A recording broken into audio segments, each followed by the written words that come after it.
Oluchi had always known her family had secrets, but she never thought it was this bad.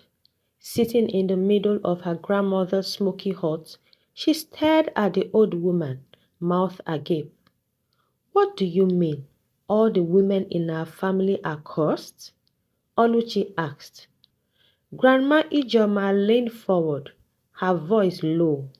Oluchi, it started with your great-grandmother, Chiamaka. She was a beautiful woman, but prideful. She insulted a river goddess on the day of her wedding, and the goddess cursed our lineage. Every bride in this family has been doomed to be deserted on their wedding night. Oluchi's heart pounded. Her wedding to Ebuka was in 3 weeks. What happens if the curse isn't broken? She whispered. Grandma Ijoma sighed. You'll never see your husband again. He will vanish before you can say good night. It has happened to every woman before you. Oluchi's cousin, Uju, who had been eavesdropping, burst into laughter. So that's why Auntie Adana's husband disappeared after their wedding? I thought he went to America. Uju, shut up! Oluchi snapped. Grandma, what do I do? How do I break the curse? Grandma Ijoma shook her head gravely. Only the river goddess can lift the curse. You must go to the river, find her, and beg for her forgiveness. Beg a river goddess? Oluchi asked. Does she even speak Igbo or English? Just go and find out, Grandma Ijoma replied, waving her off. Oluchi didn't waste time. Armed with a basket of kola nuts, palm oil, and a cock, gifts Grandma insisted would please the goddess, she headed to the river. Her best friend, Ada, tagged along for moral support. On their way, they met Obi, the village drunk who was already drunk as usual. He told them, I know where you two mosquitoes are going. You are going to beg the river goddess to lift your family curse, right? Oluchi and Ada stood in shock. How did you know that? Oluchi asked curiously. Obi smiled and said, I know everything in this village. Ada quickly pulled Oluchi and said, Oluchi, is it the words of a drunkard you want to take seriously? Let's keep going, please. As they turned to leave, Obi said to them, You need me to lift the curse, don't worry. When you come back, I'll make sure you pay heavily for my help. At the river bank, they met a strange fisherman named Okechukwu, who was fishing with an empty net. What are you doing here? He asked suspiciously. I need to see the river goddess, Oluchi said. Okechukwu burst out laughing. You? See the river goddess? You need a miracle. I don't have time for this, Oluchi said, stepping into the river. Suddenly, the water swirled around her, pulling her under. Ada screamed and tried to grab her, but it was too late. When Oluchi opened her eyes, she was in a glittering underwater palace. The river goddess sat on a golden throne, her hair flowing like water and her face shimmering like sunlight on a pond. You dare come here, mortal? The goddess said, her voice echoing like thunder. Oluchi knelt immediately. Please, I didn't mean to disturb you. My family has suffered because of the curse you placed on us. I'm here to beg for your forgiveness. The goddess raised an eyebrow. Forgiveness? After what your ancestors did? I'm not my ancestor, Oluchi cried. Please, I'll do anything to break the curse. The goddess smirked. Anything? Yes, Oluchi said, though she instantly regretted it. Very well, the goddess said.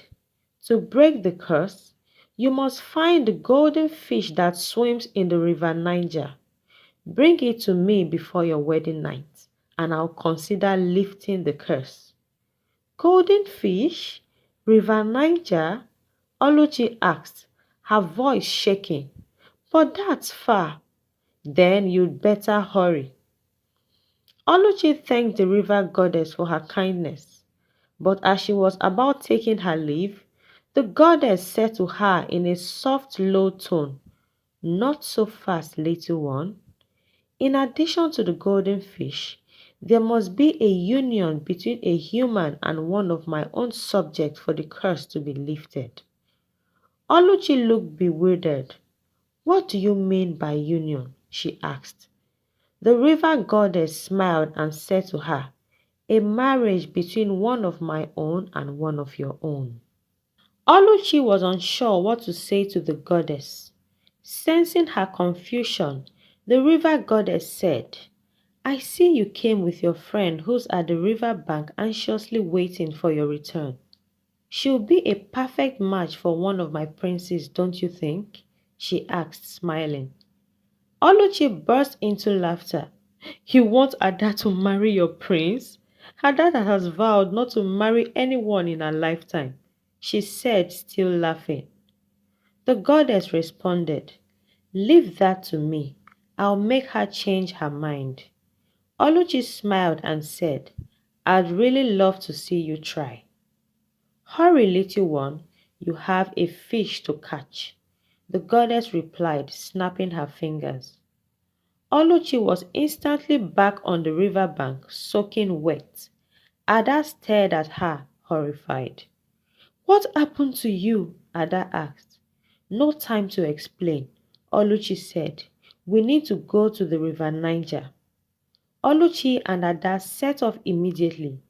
By the time they reached the river Niger, it was midnight. How do we even find a golden fish in this big river? Ada asked, looking exhausted. I don't know, Oluchi admitted. Maybe we ask someone. They spotted a fisherman sleeping in his canoe. Oluchi shook him awake. Please, sir, do you know where we can find the golden fish? The fisherman groaned. Golden fish? You people are not serious. That fish is protected by the river Niger spirit. No one has ever caught it. Well, we have to, Oluchi said stubbornly. The fisherman sighed. Fine, but you need bait that glows in the dark. Bait that glows in the dark? Ada repeated. Where do we find that? The fisherman grinned. In the forest. Oluchi and Ada turned to each other with confusion written all over their faces.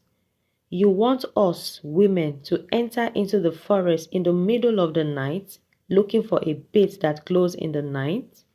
Ada asked skeptically. It's your call, the fisherman said. After all, I'm not the one that needs the golden fish.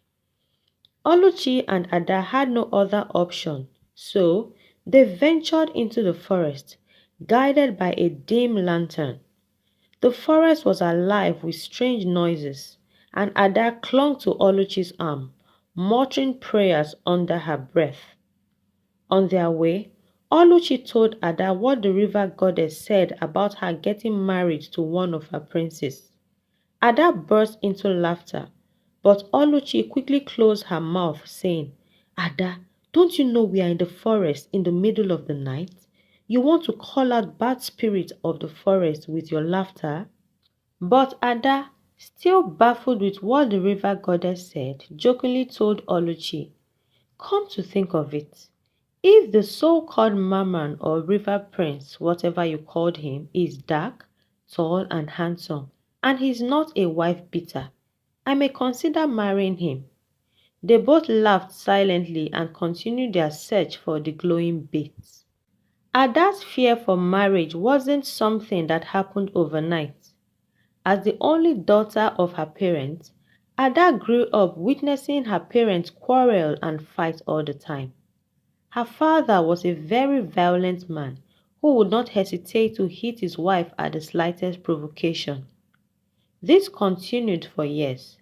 but her mother would always tell her and her brothers that it was a way of their father expressing his love towards her, and they must never mention to anyone that their father always beat her up. When Ada turned 18, she could no longer stand her father hitting her mother in her presence. So, one day, while her parents were having their usual fight, seeing how violently her father was pouncing on her mother, Ada picked up a big stick and hit her father on the waist. He lost balance and fell to the ground.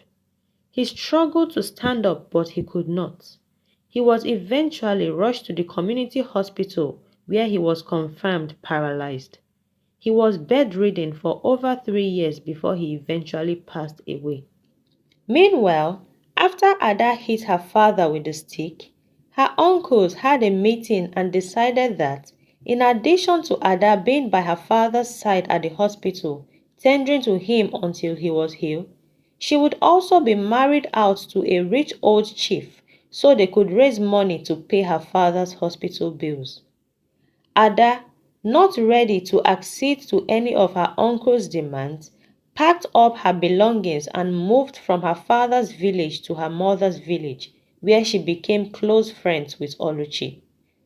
Now, after several hours of searching, they eventually found what they were looking for: glowing fireflies trapped in a magical flower. But as they reached for it, a giant snake slithered out of the shadows. "Chineke!" Ada screamed. "Run!" Both Oluchi and Ada took to their heels. As they were running away in fear, they saw Obi the drunk, who had been trailing them, standing and staring in amusement. "Obi, what are you doing here in the forest in the middle of the night?" Ada asked in surprise. Obi replied and said, "The same thing you two rascally mosquitoes are doing here." He asked them, "Why are you two screaming and running like a dog with rabies?" Oluchi pointed at the direction of the snake and told Obi, panicking, "Look, there is a big snake there." Obi laughed hysterically and said to them, "I told you you'd need my help and it won't come cheap. I guess now you know what I meant." Oluchi begged him to help them catch the glowing fireflies, that she would give him anything he wanted. Obi responded, smiling, "I'll help you get the fireflies, but I don't want anything. All I need is one keg of palm wine from you every week until my chief tells me to stop drinking." Oluchi reluctantly agreed, so Obi grabbed a stick and swung it at the snake, screaming, "Get away from my flower!" To their surprise, the snake backed off. Obi quickly plucked the flower and gave it to Oluchi with the firefly still trapped inside. They thanked him and ran back to the river. Using the glowing flower as bait, they set a trap for the golden fish. Hours passed and Oluchi started to lose hope. "This isn't working," Ada said, yawning. Just as Oluchi was about to agree, the water rippled and the golden fish appeared. It was the most beautiful thing she had ever seen, shimmering with all the colors of the rainbow. "Quick!" Ada whispered. "Catch it!" Oluchi lunged forward, grabbing the fish with both hands. It thrashed wildly, but she held on tight. "We did it!" she cried, but their celebration was short-lived. The river spirit rose from the water, furious. "You dare take the golden fish?" one of them roared. "We have no choice," Oluchi shouted. "It's to break a curse." The spirit hesitated. Then, to Oluchi's surprise, they began to laugh. "If it's for the river goddess, go ahead," one of them said, waving her off. Back at the river goddess palace, Oluchi presented the golden fish. The goddess smiled. "You've done well, mortal. The curse will be lifted soon." "The curse will be lifted soon?" Oluchi asked, fuming. Yes, after the union between your friend and one of my princes, the goddess said to her. Oluchi said, stammering, but I thought you were joking when you said that earlier. If only I was, little one. But unfortunately I wasn't. Without the union, the curse remains. The river goddess said and snapped her fingers. When Oluchi got out of the river, she was looking very sad. Ada asked her what the matter was and she told her. Ada felt sorry for her, but there was nothing she could do to help her situation. She told her grandma everything that happened with the river goddess and her request for Ada to marry her prince. Her grandma said, My daughter, you have tried your best. I don't think anyone had gone this far in a bid to lift the curse.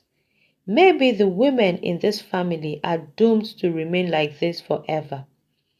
Oluchi, not willing to be defeated, told her, God forbid, Mama. I'll keep trying. I'll never give up.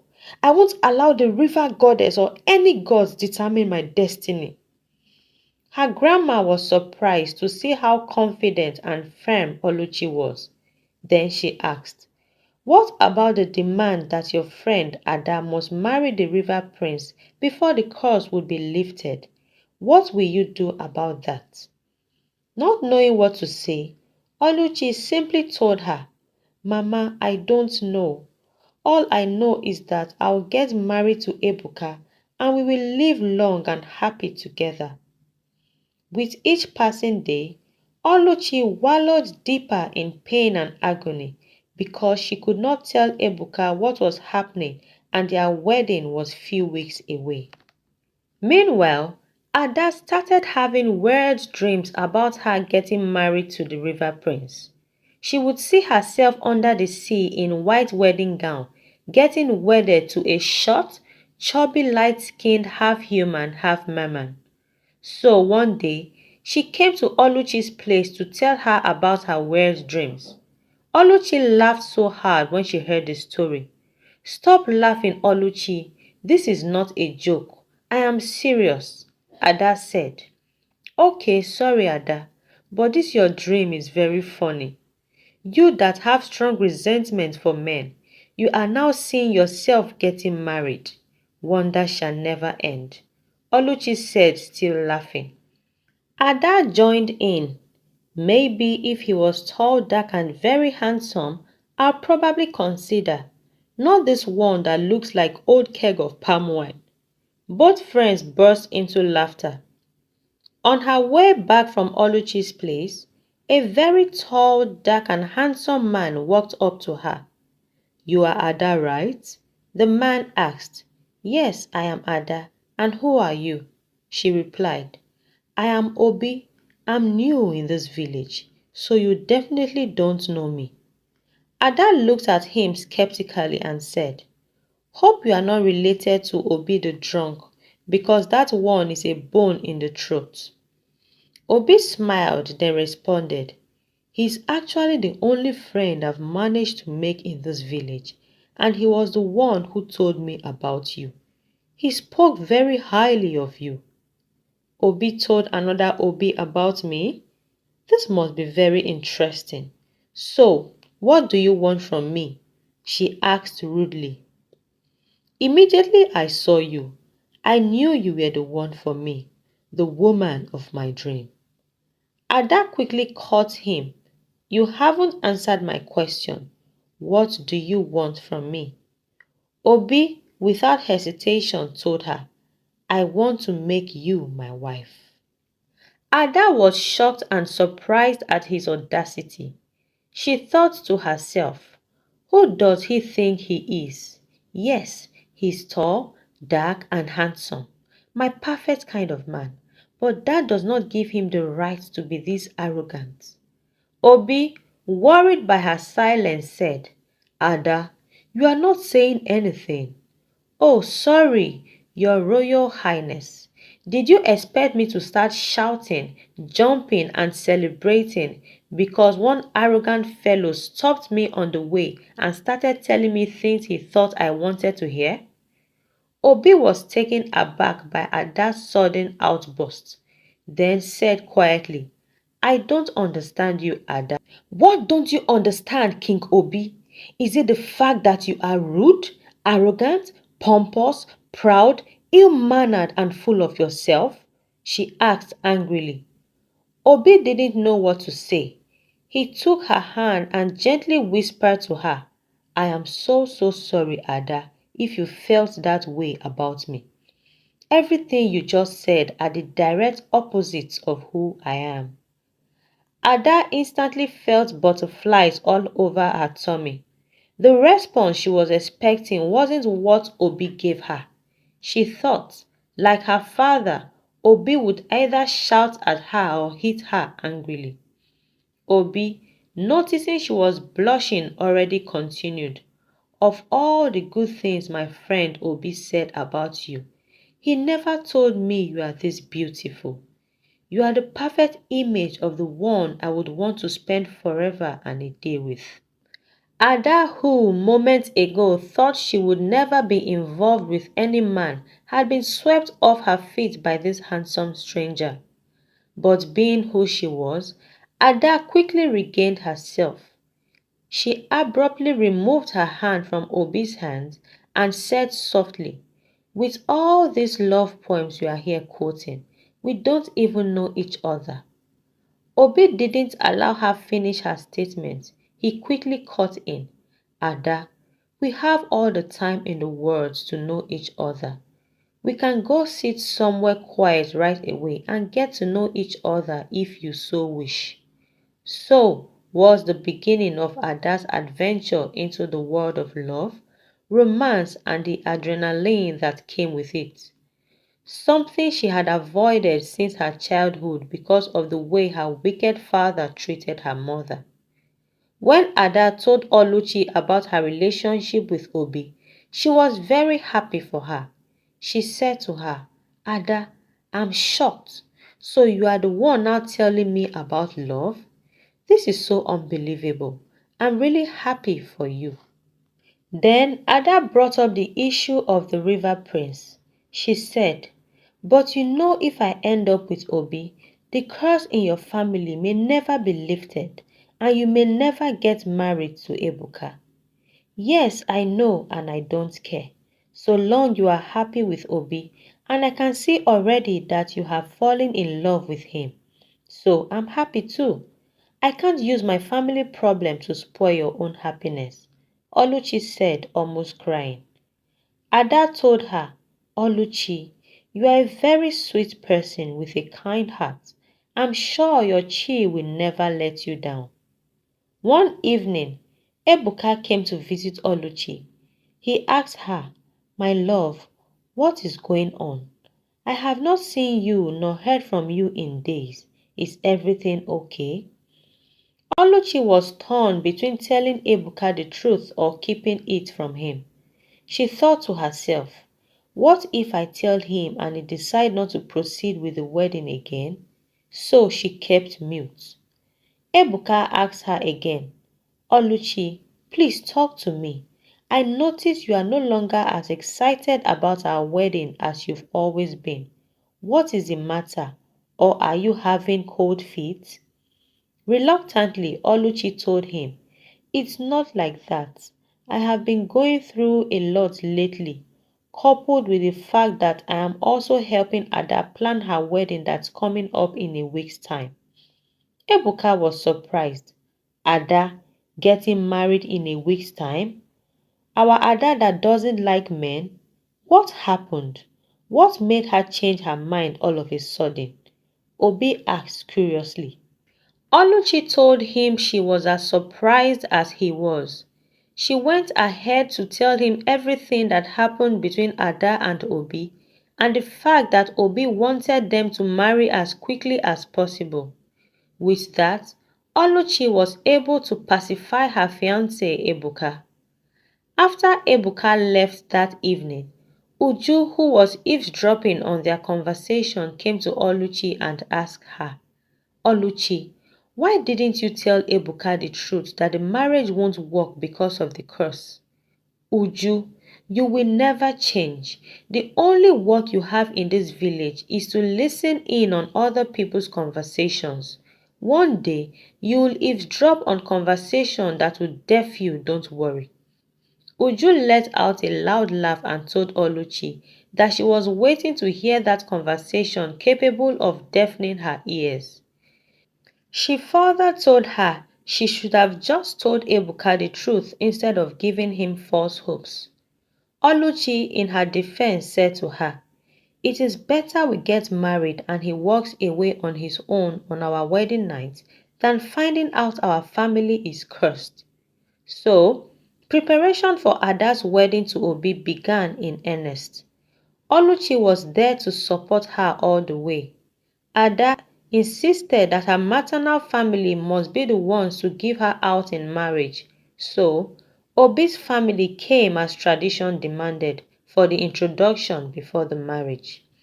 It was in the course of the introduction they discovered that Obi was not just an ordinary man, but the only son of a wealthy king from a faraway village.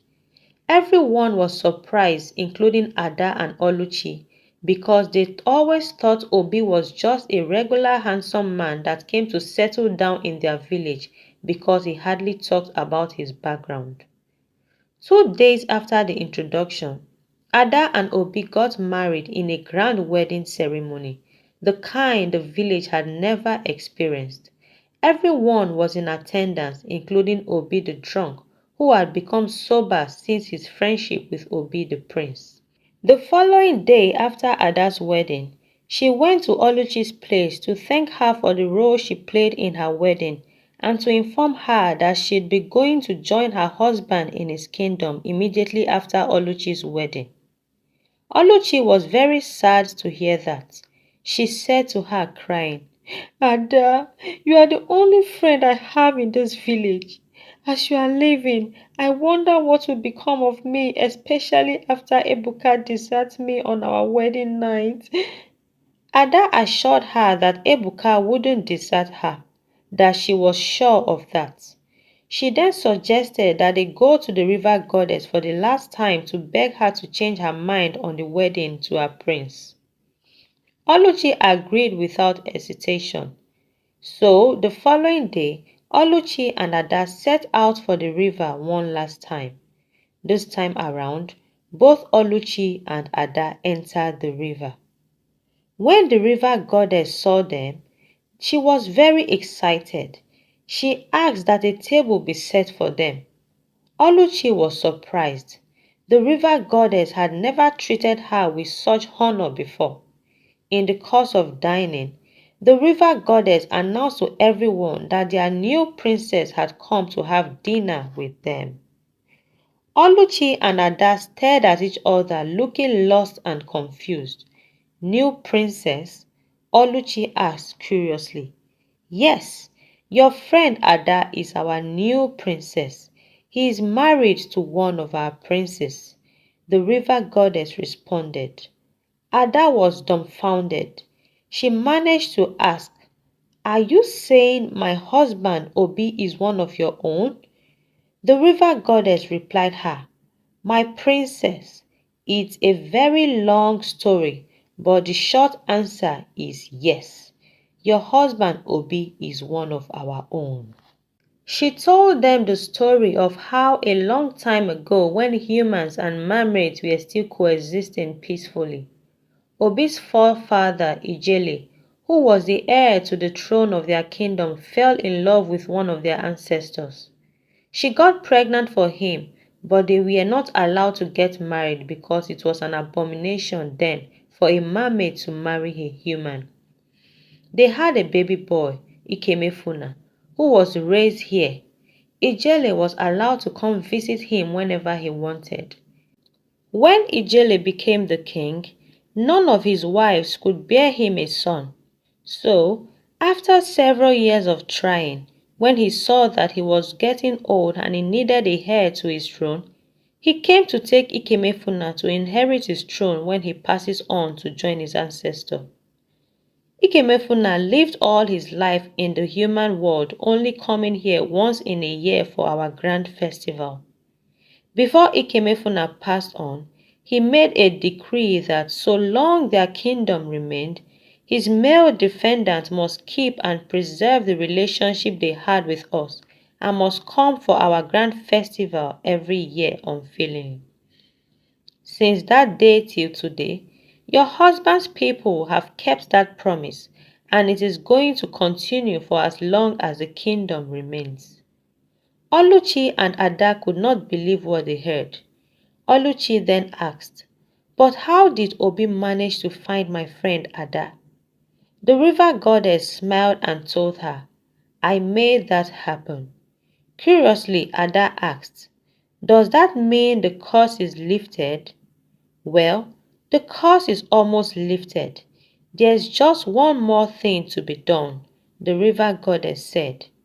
Oluchi exclaimed with a sad look on her face, "Oh, not again!"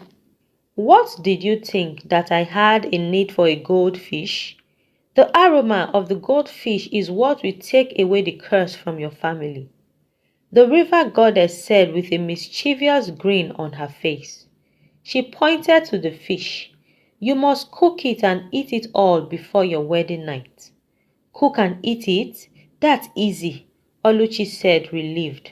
"Not so fast," the goddess said. "If you share even a single bite, the curse will return." So, Oluchi and Ada hurriedly took the goldfish and left. Back home, Oluchi cooked the fish and locked herself in her room to eat it. But the aroma was so good that it attracted everyone in the compound. "Oluchi, what are you cooking?" Uju asked, banging on the door. "Nothing. Go away, you are too nosy," Oluchi shouted. Even her grandma showed up. "Oluchi, are you okay? I've never smelled anything so delicious." "I'm fine, Mama. You people should leave me alone, oh," she yelled, stuffing the fish into her mouth as fast as she could. By the time she finished, she was bloated but triumphant. The curse was truly gone. On her wedding night, Ebuka didn't vanish. Instead, he held her close and whispered, "You are the best thing that ever happened to me." Oluchi smiled, finally free of the curse. Ada relocated to join her husband in his kingdom as the princess waiting to become queen, but was still best friend with Oluchi. Oluchi, on the other hand, moved in with her husband Ebuka to start a family. Years later, Oluchi told her children the story of how she broke the family curse. They laughed, not quite believing her, but every time they smelled fish, they couldn't help but look at their mother with suspicion. Thank you for watching. Please like, share and subscribe to my channel.